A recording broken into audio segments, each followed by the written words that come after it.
मनोज जरांगे पाटील आणि लक्ष्मण हाकेंना आंदोलनाआधीच मोठा झटका। 29 ऑगस्ट ही तारीख आता फक्त कॅलेंडरवरची तारीख राहिलेली नाही, कारण मराठा आरक्षणाच्या मागणीसाठी पुन्हा एकदा आंदोलनासाठी हाक देण्यात आलेली आहे। एका बाजूला मनोज जरांगे पाटील, दुसऱ्या बाजूला ओबीसी आरक्षणाच्या मुद्द्यावर लक्ष्मण हाके आणि या दोन्ही आंदोलनाच्या पार्श्वभूमीवर मुंबई सरकारकडून नवे निर्बंध लागू करण्यात आलेले आहेत। प्रश्न असा आहे, आंदोलन सुरू होण्याआधीच सरकारने हे निर्बंध का लावले? हे फक्त कायदा सुव्यवस्थेचे पाऊल आहे की आंदोलनाचा प्रभाव मर्यादित करण्याचा प्रयत्न आहे? आणि सर्वात महत्त्वाचं म्हणजे मराठा समाजाच्या आरक्षणाच्या मागणीवर सरकारची पुढची भूमिका नेमकी काय असणार? आजच्या व्हिडिओमध्ये आपण या सगळ्या प्रश्नांचा सविस्तर आढावा घेणार आहोत, त्यामुळे व्हिडिओ शेवटपर्यंत बघा आणि रास्तक चॅनलला सबस्क्राईब करायला विसरू नका। तर मंडळी, 29 ऑगस्टला नेमकं काय होणार? मनोज जरांगे पाटील यांनी 29 ऑगस्टपासून पुन्हा निर्णायक आंदोलनाची भूमिका घेतलेली आहे। सरकारच्या शिष्टमंडळाने आंतरवाली सराटीत जाऊन त्यांच्याशी चर्चा केली। मंत्र्यांनी आंदोलन मागे घेण्याची विनंती केली, मात्र जरांगे पाटील आंदोलनावर ठाम राहिले आहेत। अलीकडेच मिळालेल्या माहितीनुसार 29 ऑगस्टच्या आंदोलनावर ते मागे हटण्याच्या भूमिकेत नसल्याचं स्पष्ट केलेलं आहे। त्यामुळे सरकारसमोर मोठं आव्हान उभं राहिलेलं आहे, कारण प्रश्न फक्त एका आंदोलनाचा नाही, प्रश्न आहे मराठा आरक्षणाच्या मागणीवर पुढे काय होणार। आणि त्याचवेळी मुंबईत नवे निर्बंध। याच पार्श्वभूमीवर राज्याच्या गृह विभागाने मुंबईतील आंदोलनाबाबत नवे निर्बंध लागू केल्याचं वृत्त समोर आलं। मुंबईतील आझाद मैदान वगळता इतर ठिकाणी आंदोलन, धरणे आणि जाहीर सभा करण्यास बंदी असल्याचं वृत्त समोर आलेलं आहे। आझाद मैदानातही आंदोलनासाठी वेळेची मर्यादा केलेली आहे। सकाळी 9 ते 6 या वेळेतच आंदोलन करण्याची परवानगी असल्याचं सांगितलं जात आहे। शनिवार, रविवार आणि शासकीय सुट्टीच्या दिवशी परवानगी नसल्याची माहिती समोर आलेली आहे। म्हणजेच आंदोलन करायचं असेल तर सरकारने ठरवून दिलेल्या चौकटीतच करावं लागणार, असा या नवीन नियमावलीचा नियम आहे। पण इथेच सर्वात मोठा प्रश्न निर्माण होतो। सरकारची बाजू अशी असू शकते की मुंबईसारख्या शहरात मोठ्या आंदोलनामुळे कायदा सुव्यवस्था, वाहतूक आणि नागरिकांच्या सुरक्षिततेचा प्रश्न निर्माण होऊ शकतो। हे प्रशासनाचं म्हणणं समजून घेणं आवश्यक आहे। पण दुसरी बाजू ही तितकीच महत्त्वाची आहे। लोकशाहीमध्ये आंदोलनाचा अधिकार हा नागरिकांचा आवाजाचा महत्त्वाचा मार्ग आहे। आणि जेव्हा एखादा समाज अनेक वर्षापासून एखाद्या मागणीसाठी आंदोलन करत असतो, तेव्हा प्रश्न विचारला जातो, त्या आंदोलनाचा आवाज किती मर्यादित केला जाऊ शकतो? आणि दुसरा प्रश्न म्हणजे सरकारने आंदोलन थांबवण्याऐवजी मागणीवर ठोस निर्णय देण्याचा प्रयत्न किती केला? मनोज जरांगे पाटील यांची भूमिका काय असणार आहे? मनोज जरांगे पाटील यांची भूमिका स्पष्ट आहे। मराठा समाजाच्या आरक्षणाच्या मागण्यांवर सरकारने ठोस निर्णय घ्यावा, त्यासाठी त्यांनी 29 ऑगस्टपासून आंदोलनाची घोषणा केली आहे। यापूर्वी त्यांनी सरकारला वेळोवेळी इशारे दिलेले आहेत। सरकारकडून शिष्टमंडळाला चर्चा झाली, मात्र चर्चेतून अंतिम तोडगा निघाला नाही आणि म्हणूनच जरांगे पाटील पुन्हा आंदोलनाच्या मैदानात उतरलेले आहेत। सरकारसमोर 3 मोठे प्रश्न आहेत। पहिला म्हणजे मराठा आरक्षणाच्या मागणीवर पुढची ठोस दिशा काय असेल? दुसरा प्रश्न, आंदोलन शांततेत आणि कायदेशीर चौकटीत कसं पार पडेल? आणि तिसरा म्हणजे मराठा आणि ओबीसी समाजातील तणाव वाढणार नाही याची काळजी कशी घेतली जाईल? कारण काही दिवसाच्या अंतराने मुंबईत 2 वेगवेगळ्या सामाजिक मागण्यांसाठी मोठ्या आंदोलनाची शक्यता निर्माण केली जात आहे। दुसऱ्या बाजूला ओबीसी आरक्षणाच्या मुद्द्यावर लक्ष्मण हाके यांनी 1 सप्टेंबरला मुंबईत महामोर्चाची घोषणा केली आहे। ओबीसी आरक्षणाच्या संरक्षणासाठी मागणी या आंदोलनाच्या केंद्रस्थानी आहे।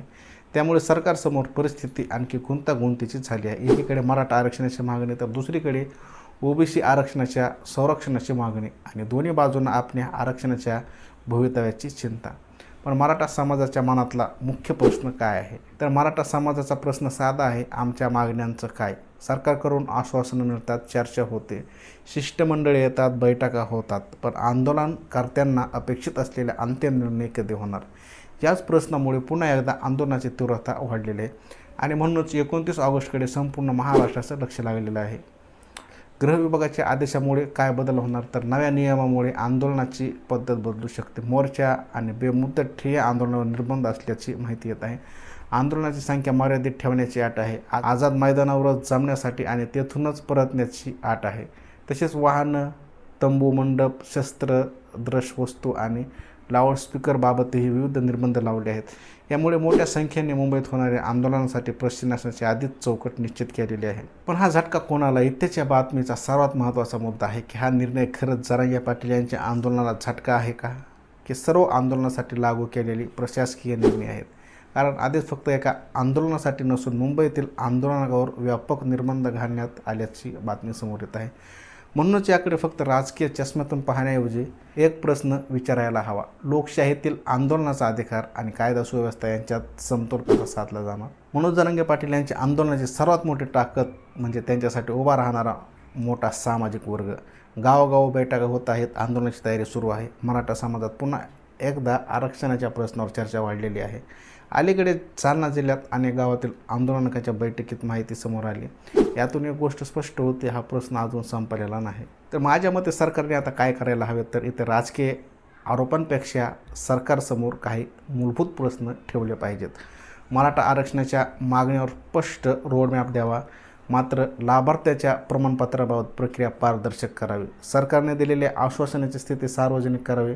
आंदोलनकर्त्यांशी नियमित चर्चा ठेवावी आणि सर्वात महत्त्वाचं, मराठा आणि ओबीसी समाजामध्ये संघर्ष निर्माण होणार नाही याची जबाबदारी सरकारने घ्यायला हवी. कारण आरक्षणाचा प्रश्न हा समाजविरुद्ध समाज असा होऊ नये, तो सरकार आणि संवैधानिक प्रक्रियेच्या माध्यमातून सोडवणं जाणं गरजेचं आहे. आता खरी परीक्षा 29 ऑगस्ट. जरांगे पाटील मागे हटणार का? सरकार काही नवीन निर्णय घेणार? आंदोलन आंतरवालेसाठीत मर्यादित राहणार की मुंबईकडे त्याची दिशा बदलणार? आझाद मैदानाच्या निर्बंधामुळे आंदोलनाची रणनीती बदलणार का? या सगळ्या प्रश्नांची उत्तरं पुढील काही दिवसात आपल्याला मिळतील. आता समोर काय प्रश्न येतील किंवा सरकार काय म्हणेल, कायदा सुव्यवस्था महत्त्वाची आहे हे मान्य आहे, पण आंदोलक म्हणतील आमचा प्रश्नही महत्त्वाचा आहे. दोन्ही बाजू एकाच वेळी मान्य करणं आवश्यक आहे, कारण आंदोलन दडपून प्रश्न संपत नाही आणि केवळ आंदोलन करूनही प्रत्येक प्रश्नाचा कायदेशीर तोडगा निघत नाही. म्हणूनच आता गरज आहे ती संवादाची. मराठा समाजाच्या आरक्षणाच्या मागणीला समर्थन देणाऱ्या प्रत्येकाने एक गोष्ट लक्षात ठेवली पाहिजे, आंदोलनाची ताकद फक्त गर्दीत नसते. आंदोलनाची ताकद असते शिस्तीत, एकजुटीत, शांततेत आणि संवैधानिक मार्गाने आपला प्रश्न मांडण्यात. जर 29 ऑगस्टला आंदोलन होत असेल तर ते शांततेत पार पडणं ही आंदोलकाची तितकी जबाबदारी आहे.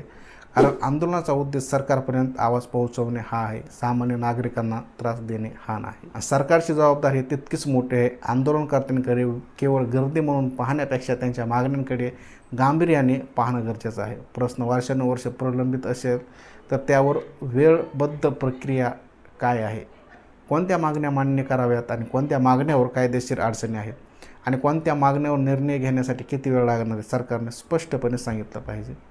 आता पुढे काय, तर आता लक्ष आहे 29 ऑगस्टकडे. जरांगे पाटील यांनी आंदोलनाचा निर्धार कायम ठेवला आहे. सरकारकडून चर्चेचे प्रयत्न झाले आहेत, पण तोडगा निघालेला नाही. दरम्यान मुंबईतील आंदोलनावर गृह विभागाने निर्बंध घातले आहेत आणि त्यामुळेच पुढील काही दिवस महाराष्ट्राच्या राजकारणासाठी आणि सामाजिक वातावरणासाठी अत्यंत महत्त्वाचे ठरणार आहेत. तर मित्रांनो, 29 ऑगस्ट आंदोलन आता काही दिवसावर आलं आहे. एका बाजूला मराठा आरक्षणाची मागणी घेऊन मनोज जरांगे पाटील, तर दुसऱ्या बाजूला ओबीसी आरक्षणाच्या संरक्षणासाठी लक्ष्मण हाके आणि मध्य सरकारसमोर सर्वात मोठं आव्हान आहे दोन्ही समाजाच्या आरक्षणाच्या प्रश्नावर तोडगा काढण्याचं. गृह विभागाच्या नव्या आदेशामुळे आंदोलनाची दिशा आणि स्वरूप बदलण्याची शक्यता आहे. पण एक गोष्ट मात्र निश्चित आहे, मराठा आरक्षणाचा प्रश्न अजून संपलेला नाही. आता सरकार काय निर्णय घेतं, जरांगे पाटील पुढची भूमिका काय घेतात आणि 29 ऑगस्टला आंदोलनाची दिशा नेमकी कुठे जाते याकडे संपूर्ण महाराष्ट्र लक्ष लागलेलं आहे. आता या सगळ्या घडामोडीमध्ये आवाज बुलंद असावा, पण आंदोलन शांततामय असावं आणि आरक्षणाचा प्रश्न संवैधानिक आणि कायदेशीर मार्गाने सोडवला जावा, हेच या संपूर्ण संघर्षाची खरी दिशा असायला हवी. मंडळी, तुम्हाला काय वाटतं, खरंच 29 ऑगस्टला हे जे निर्णय लागले आहेत ते मनोज जरांगे पाटील मुंबईला येऊन आंदोलन करतील आणि त्यांच्यासोबत हजारो लाखो मराठा बांधव जे आहेत त्यांच्यासोबत येऊन मुंबईमध्ये गर्दी होईल आणि कायदा सुव्यवस्थेचा प्रश्न निर्माण होऊन यासाठी हे निर्बंध लावले गेलेत का, की जाणून बुजून मराठा समाजाला किंवा मनोज जरांगे पाटील यांचं आंदोलन होऊ नये आणि सरकारवर कोणताही दबाव येऊ नये, त्यासाठी हे रचलेला कट आहे. नेमकं तुम्हाला काय वाटते कमेंट करा आणि पाहायला विसरू नका आजतक मराठी. भेटूया अशाच एका नवीन व्हिडिओमध्ये. तोपर्यंत चॅनलवर नवीन आला असेल तर आताच आपल्या चॅनलला सबस्क्राईब करायला विसरू नका. जय हिंद, जय महाराष्ट्र.